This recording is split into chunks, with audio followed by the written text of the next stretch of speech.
Welcome to episode 29 of the Career Breakthrough Series. I'm your host, Paul Ames. And if you're loving the content and the incredible guests like Allen we got on our show, be sure to hit the subscribe button to stay up to date with a new episode coming out each week. Or, if you want, rate and review us so you can find out what sort of feedback you guys want and who you'd really love me to bring on the show. So let's get through to today's episode. So if many of us find ourselves struggling with our productivity and drive, we tend to sit at our desk in our office or sit at our desk at work, just wondering what we need to do and trying to find out the best way to achieve it. So I bring to you Allen Brouwer. So Allen is the co-creator of BestSelf Co, which started their journey because they wanted to create a life they loved through building their respective businesses and being able to quit their day jobs. Despite working the long hours in their various projects, it felt like they were on a treadmill or spinning that wheel, working every day, but never really getting anywhere, feeling busy but not productive. I'm sure many of us can relate to that. Too often they'd find themselves experiencing that sinking feeling of finishing a day and feeling unclear about their accomplishments and if they really moved the needle forward on anything. So Allen is the creator of some incredible products along with Catherine, his partner in the business, like Best Self Journal and other amazing products to help you with your productivity, drive, motivation, and how to power through your day at the best version possible. So without wasting any more time, let's get started on the interview to help you guys out. I'll see you inside. Guys, welcome to another episode of the Career Breakthrough Series. I'm your host, Paul Ames, and on this episode, I've got an incredible guest who's going to really motivate and inspire you and really help you become the best self you can be. I'm talking about none other than Allen Brouwer. Allen is the creator of BestSelf Co, which helps you become the best version of yourself to help people get the most out of their lives, gain control of your future, and get more freedom into your life. He's also the founder of AKB Enterprises, which helps a lot of businesses and help a lot of people get more out of their online marketing and to really stand out in their marketplace. Allen, thank you so much for agreeing to be on the show. It's a real honor having you on. I'm really looking forward to sharing your journey and your experiences. Paul, thank you for having me. I'm excited to provide a massive amount of value to your audience. Awesome. Well, Allen, if you could just give my audience a little bit of a background into what your upbringing was like for you growing up and what your major influences were for you, either on your career or business-wise growing up. Wow, that's a big question. So my background growing up, grew up in a suburb town in New Jersey in the U.S. and started toying with entrepreneurship at a young age, I guess. When I was in fourth grade, I actually started selling paper guns on the playground. So I would create these paper guns and then sell them on the playground for $2. Nice. And then what ended up happening was a kid named Sean McDonald ended up reverse engineering how I made them and started making them himself and selling them on the playground for $1. Oh, no. So completely took me out of business. And your first lesson in competition. Absolutely. That's it. And then when I was 13, I went door to door and asked all my neighbors if I could mow their lawn and built up a really good clientele base there. I was always driven to do something with work. I always liked working. And fast forward a little bit, I went to university. I graduated with a marketing degree. Fast forward a little bit more, did marketing in the corporate world. Fast forward a little bit more, realized that the corporate world wasn't for me, and went back to my entrepreneurial roots of starting a business, starting several companies actually. Awesome. That's brilliant. I'd love to touch a little bit more on Best Self Co as well, because I know your journals and all of the products you create are amazing. I've just had a good look through it all, and yeah, there's all amazing reviews. There's like 417 reviews on your journal, and yeah, I'm looking forward to getting one myself actually. So if I could just touch on basically what was your inspiration to start up Best Self Co, and what was the big driving force that really got you into that? Sure. So I was running my marketing firm at the time, and I was just trying to get that off the ground. And I decided to look for support. So I joined an entrepreneur community, and that's where I met Catherine, my now business partner. And she was starting her design firm, and we decided to be accountability partners to go through this entrepreneur program that we were doing. And we started out as accountability partners, and we would help each other in our business struggles on a daily basis. Perfect. And help each other and motivate each other to keep pushing forward. And after about a year of being in touch every day, we decided to go into business together. And we started an e-commerce company where we would brand products and sell them online. Catherine would do the branding and the design work, and I would do the marketing work. And through the course of running two companies simultaneously, we both needed some structure or some tips or some pointers on how to get the most out of our day, because it was essentially just a two-person operation, and it was pretty difficult to get the most out of our days. Definitely. So we started deconstructing and figuring out what worked for very successful people. We started reading books, going to seminars, paying for mentors, and just really figuring out what were their levers that they pulled in order to get the most out of their time, and how to be what were the keys to their success. Through that, we figured out what worked, what didn't, pretty much the 80-20. And we both started journals. We both started day planners, tracking our day, being strict with our time, writing down our goals every day, cultivating habits of gratitude, meaning writing down what we're grateful for in the morning and in the evening, that sort of thing. And one day I pull out my blank moleskin that I had, but I had created a structure in it. And I pull it out while I was working with Catherine. She's like, "Oh, what is that?" I go, "Well, this is how I structure my day. This is how I know what to work on in our business for this e-commerce company. And this is how I know what to work on in my consultancy. So I know the highest leverage tasks that I need to do on a daily basis to make progress." She's like, "Oh, cool." And then she reaches into her bag and bam, pulls out like 6 different day planners. And she's like, "I tried them all. They don't work." That's awesome. Yeah. And I said, "Well, why don't we do something ourselves and create this product for ourselves?" So she had some things that she'd like to do on a daily basis, and I had my framework that I like to do on a daily basis. So we sort of mashed those two together. Wow. And that's how we created the Self Journal. And the Self Journal started as a product, and we decided to launch that product on Kickstarter. And Kickstarter was very successful.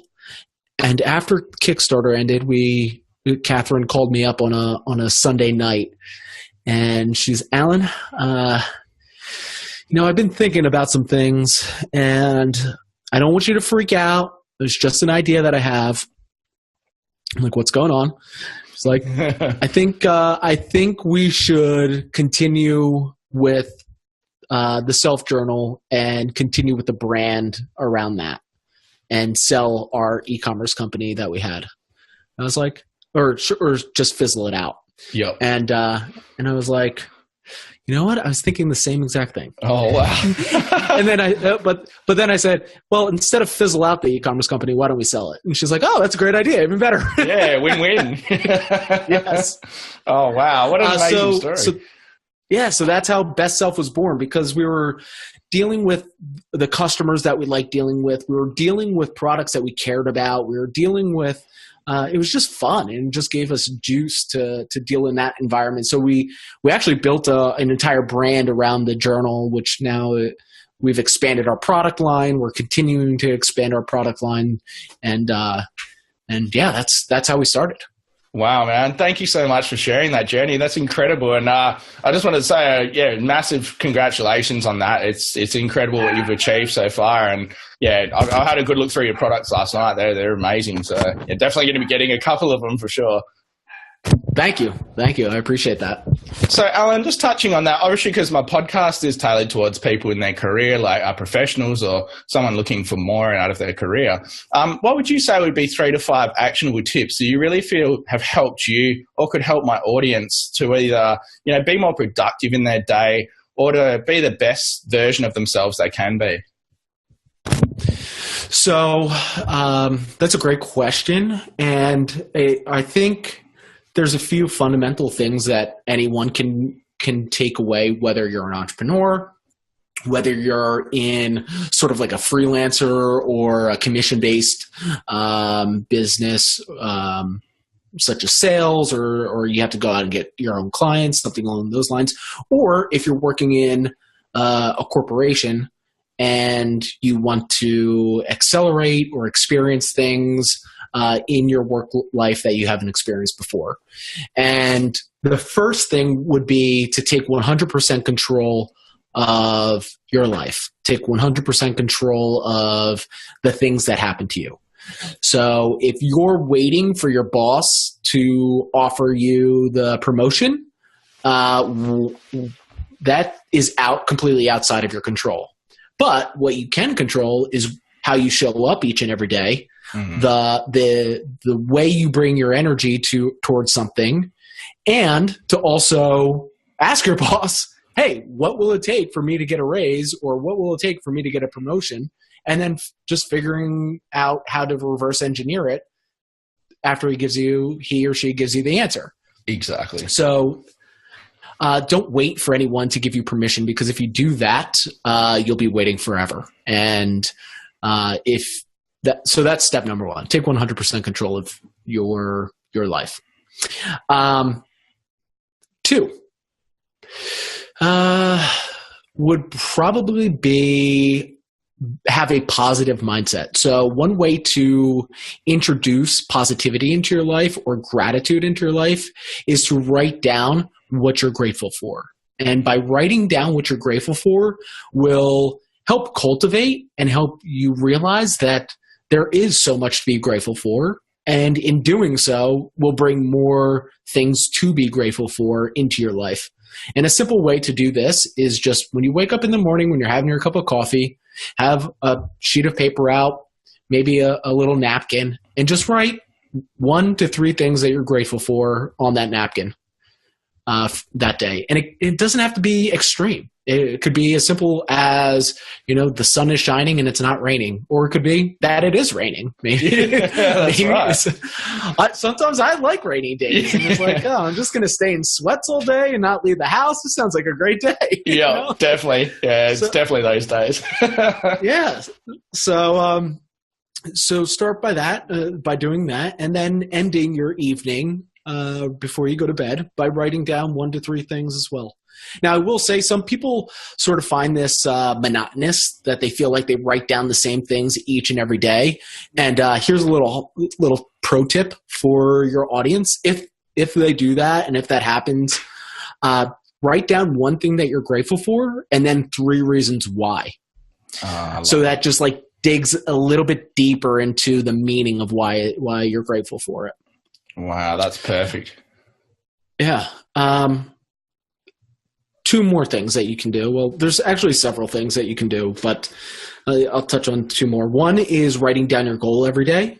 By writing down your goal, what goal that you have set for you, your life, your family, whatever it may be, by writing it down every day, it really hammers home into your subconscious what you're trying to achieve, what you're looking to get out of your life, what you're looking to do for your career. And when you do that, you'll start seeing opportunities, sort of like the way that say you just buy a brand new red car, and now all of a sudden you just bought this thing and you're driving around, and it's like, how come? There it is. It's called your reticular activating system, RAS, and what it does is your subconscious starts picking up on things that are new or frequent or are constantly in that environment. So if you keep writing down your goal each and every day, it's giving your subconscious or your RAS the ability to pick up things that may put together pieces or a stepping stone or another block to help you get further along where you want to go. That's great. Yeah, those are a couple things. Perfect.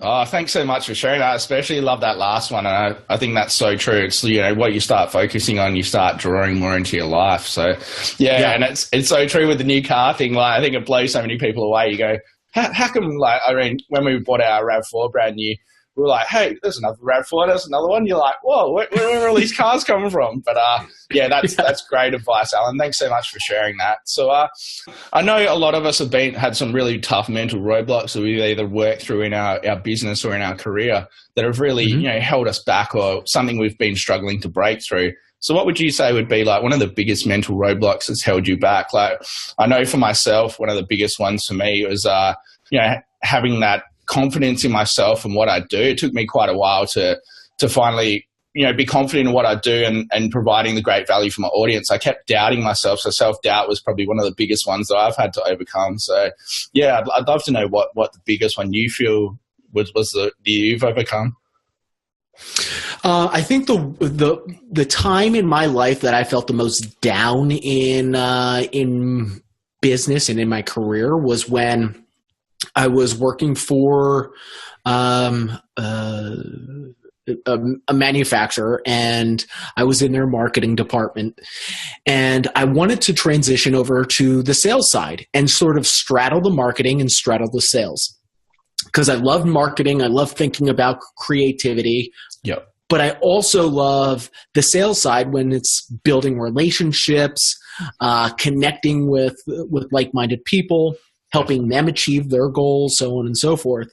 And I went to the CEO of the company, and he's like, well, what do you want to do? And I said, well, I would love to transition over, or at least straddle a little bit of the sales side. And he goes, that'll never happen. I was like, wow. I was like, okay. And he goes, if so-and-so, and so-and-so's the VP of sales, if so-and-so dies in a car accident, we would never even consider you. It's like, well, one, I don't even want their job. Yeah. One, I don't want their job, number one. And two, holy shit, I hope they don't die in a car accident. And you're like, thanks for the extremism there, yeah. Yeah.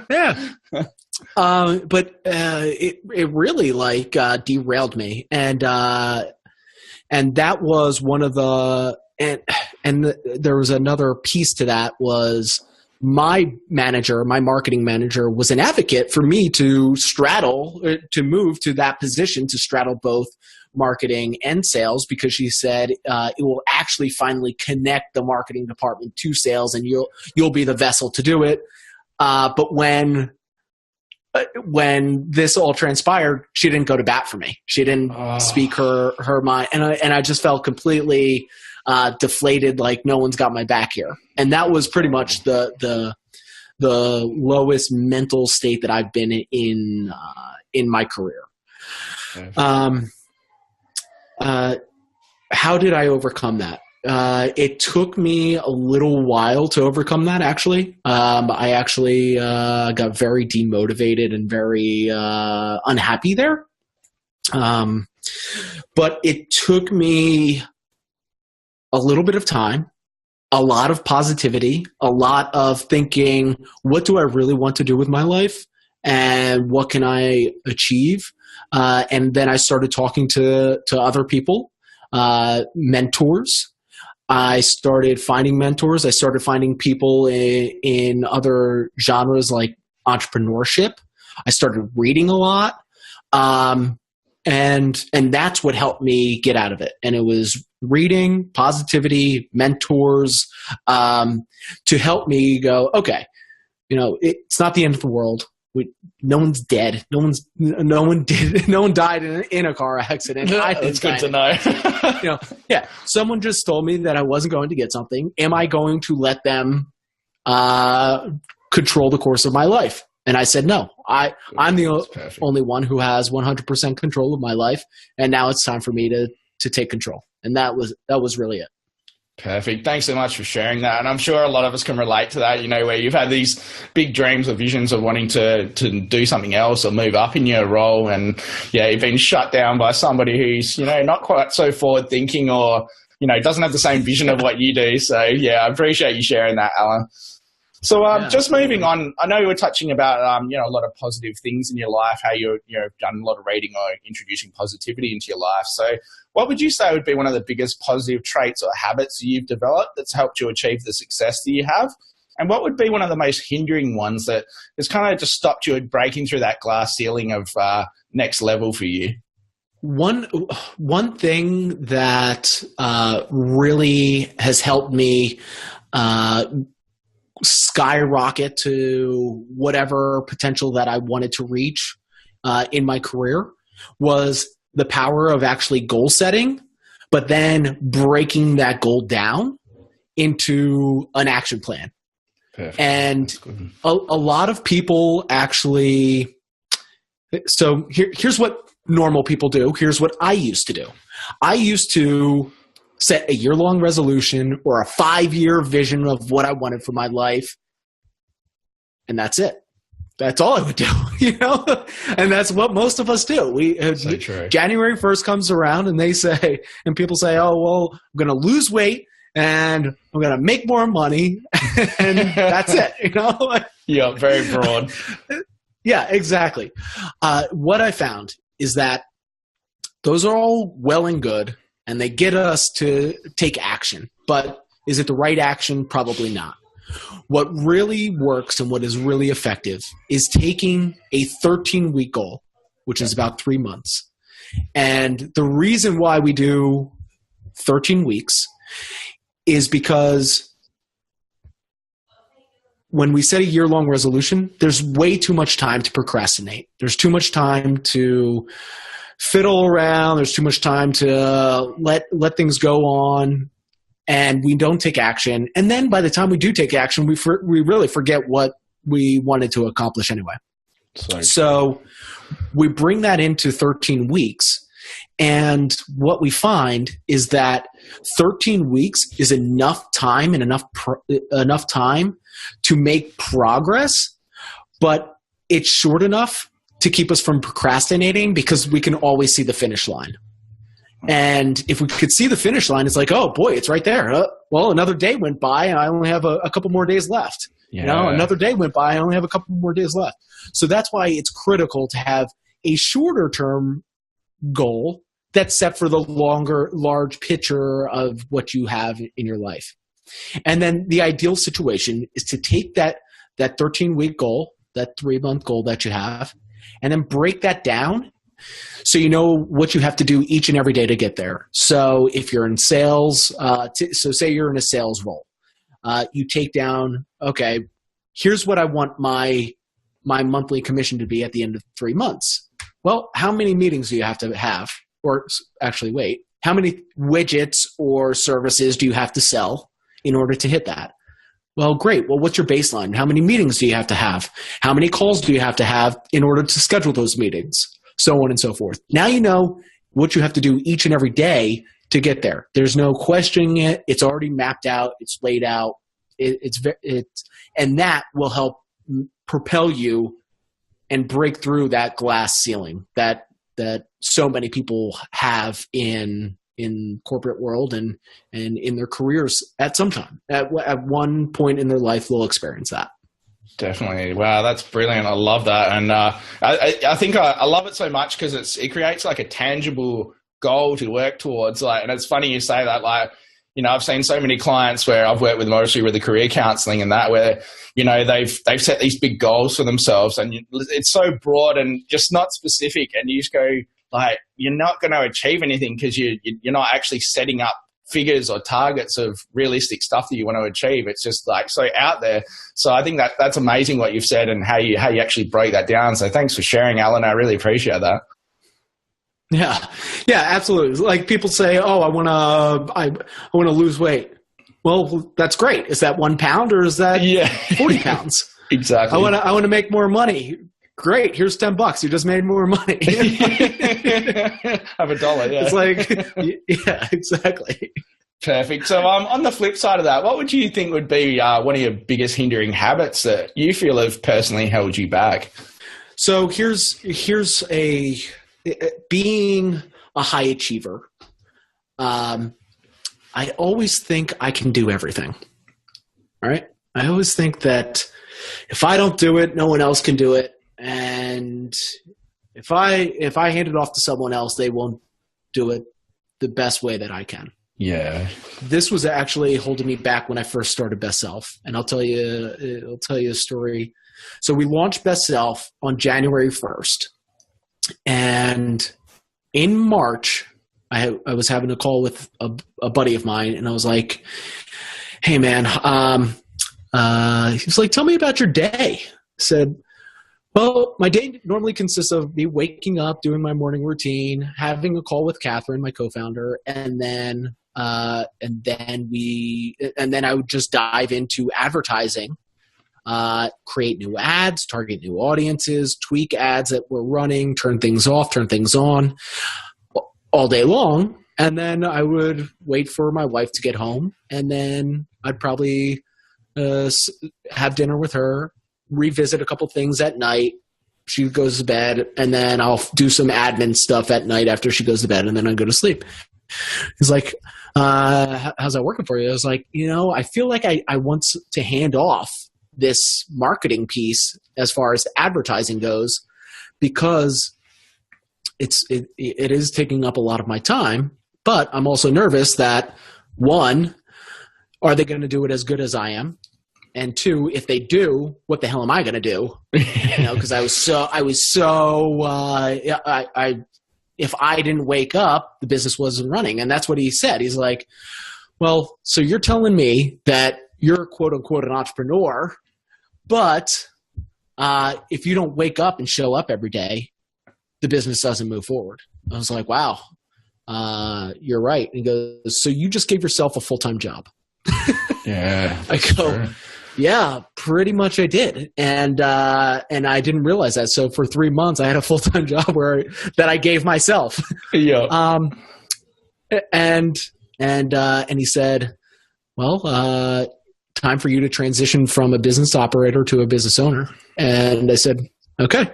And that was the one conversation that made that mental switch for me to be, because it was literally I didn't realize how much it was holding us back, because I was holding on to it by being a perfectionist and a high achiever and all of that. Sometimes we realize that the best thing that we can do is to let go of even what we are good at, so we can grow and expand and work on other things that require more of our time and attention. Definitely. And if that's spending more time with your family, then that's better.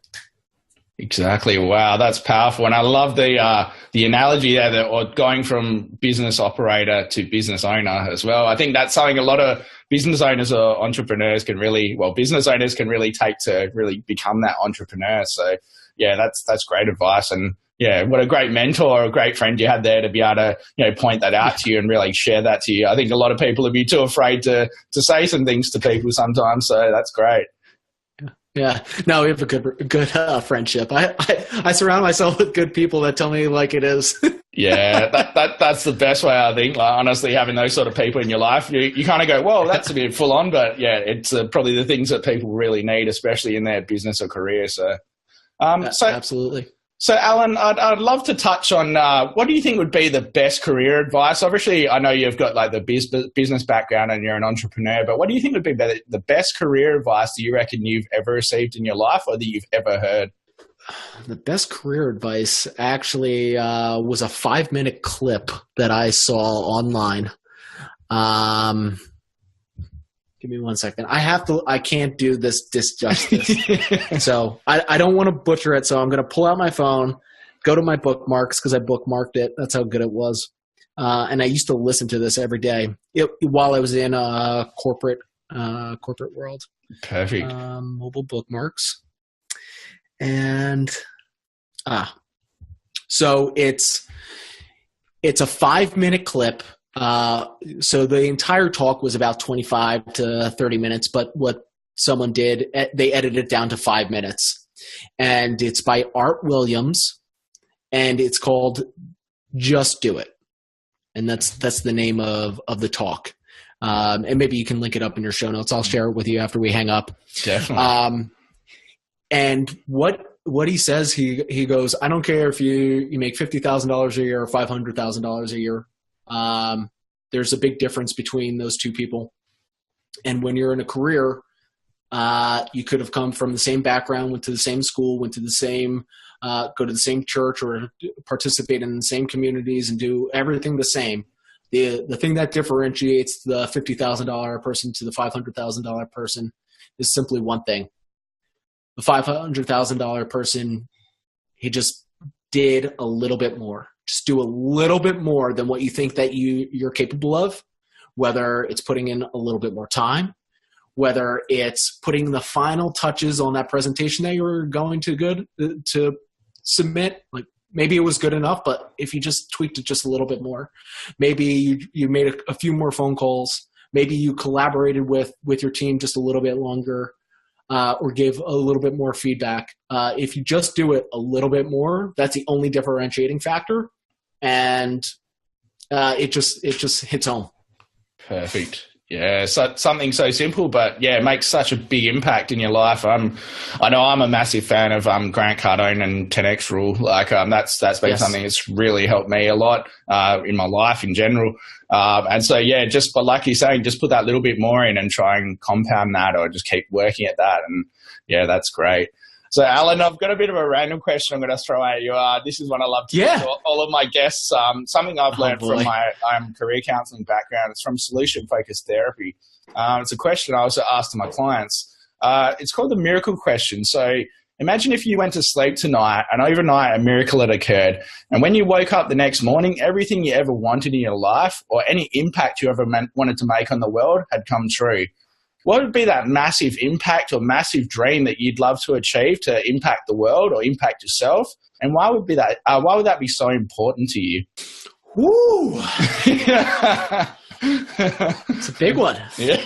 That's a big one. So each and every day I write down one big lofty goal that I have for myself. And that's to reach and impact 1 million people by the time I'm 30 years old. And my mission for that is to inspire people to take action and inspire people to live a life of abundance. Yep. I feel I have a deep-rooted meaning that we only have one shot at this life. It's time to live in a world and a life of abundance. Now, it doesn't have to be extravagant, but it shouldn't be in pain and suffering. So my one wish, and pain and suffering can come in many causes. It can come in depression. It can come in physical pain and suffering. It can come in loss, meaning losing friends and family. So I don't want people to live in that state. I want people to live in a sense of abundance and in a sense of joy as much and as often as possible. And that's my reason for impacting 1 million people. But if I could wave that magic wand, now I think I could do that without the magic wand. So if I could wave the magic wand and make that a reality, I would love to hit everyone in the world to no longer experience pain and suffering and to live in a life of abundance so that they can experience joy and happiness each and every day. Wow, that's perfect, man. That's a brilliant response. And as I said, yeah, you're definitely working towards that too. It's an amazing thing. You should be really proud of yourself, Alan. Thank you. I know my previous guest I had on was one of the sharks from Shark Tank and Shark Tank Australia here, and her response to that question was along a similar lines, but I guess the other side of that, she said one of the biggest things is to make sure nobody has had fear in their life, because she thinks that fear seems to hold most people back from ever taking action or taking those necessary steps to create change or positivity in their life. So Yeah, I think that was a brilliant response, man. Thank you. Absolutely. So, Alan, I'm happy that we had similar responses. I don't know who the shark was, but now I'm going to look her up. Yeah, her name was Naomi Simpson. She's one of the sharks here in Shark Tank Australia. She was brilliant. So, but Alan, we're just getting ready to wrap up soon. So, I'd love to know if you had any parting advice or anything you feel has been really crucial in the forging and making your life that's really helped you out. If you could, anything you feel you could share with my audience that could really help them out. Yeah. Parting advice. One thing that I'm a big proponent of that we haven't talked about was strategies. So methodologies versus strategies versus tactics. I'm a big proponent of doing things that last a longer period of time and a longer scope. They may require more effort or more time or take longer to actually get results. But what you'll find is that when you work on the methodologies, the foundational stuff, you'll reap those rewards much longer than if you focus on tactics or hacks. So if you guys are looking for quick wins, I don't recommend it. Look for something that is long-lasting, everlasting, and will have a longer impact over time than short, quick wins and short bursts of whether it be a strategy or a tactic or a hack, something along those lines. Because too many people get tied up in like, oh, this quick little thing, all I have to do is X, Y, and Z, and I'll get so much back in return. Just do the hard stuff. Yeah. Just do the hard stuff and it will pay off. Definitely. That's brilliant. And it's so true. I think I'm definitely guilty of that as well, looking for those quick wins at times. And I've tried to transition into looking for the bigger picture, or the bigger everlasting things, like you said. That was great advice. Thank you, now I will say you can don't beat yourself up too much there, Paul. I do it sometimes, but as long as I know the foundation is based on long-term growth and long-term methodologies, definitely. Then we can stack up a tactic here or a hack here. Yeah. But if you try to build your life or build your career based on that, you're setting yourself up for failure. Definitely. Well, Alan, thank you so much. I really appreciate your time coming on the show, man. I know how busy you are, but it's been amazing. I've got some incredible gold from your life and your journey, and I love to have been able to share that with my audience. That's incredible, man. Thank you. Absolutely. And if your audience wants to grab any products, I'll be more than happy to give them a discount for listening to your show. What code should we give them? Maybe BestSelf one or something. No, it's got to be your podcast. Yeah. Your show. We can do Breakthrough one. Breakthrough one. Breakthrough. Yep. Breakthrough. Perfect. Breakthrough 10, and you'll get discounts on the entire store. Perfect. Wow, Alan, thank you so much for that. So, guys, be sure to check out that link. I'll put it through after the show in the show notes. And, Alan, just to finish up, where would be the best place for everyone to reach out to you or get in contact with you? Yeah, if you want to contact me, just find me on Facebook. Best way to find my personal account. If that would be the best, or go to one of my personal websites. You can either go to allenbrouwer.com, which you can find all my social accounts there, or turnonthehustle.com, which is directly will direct you directly to my private group where I share everything pretty much that I shared today on this podcast. Perfect. That's brilliant, guys. Be sure to check out those links, and I hope you've really enjoyed the incredible information and journey Alan shared with us. As I said, man, you've been an absolute legend. I really appreciate your time. So, it was awesome having you on. So, guys, just be sure to stay tuned next week for another incredible guest, another incredible entrepreneur who's really going to help you break through those levels in your career or in your business. So stay tuned then. Thanks, guys. Thanks, Paul. Thank you so much for tuning into today's episode. As promised, Allen has an incredible offer for you guys. He's got a 10% offer off the whole store, which includes self-journals, wall maps, and his self-mastery courses. So what you need to do is you need to head to www.bestself.co. And what you need to do on checkout is type in the code BREAKTHROUGH10, all in capital letters. So BREAKTHROUGH and the number 10 to claim your special. So remember, head to bestself.co and type in the code BREAKTHROUGH10 in capital letters on checkout to get 10% off the whole store.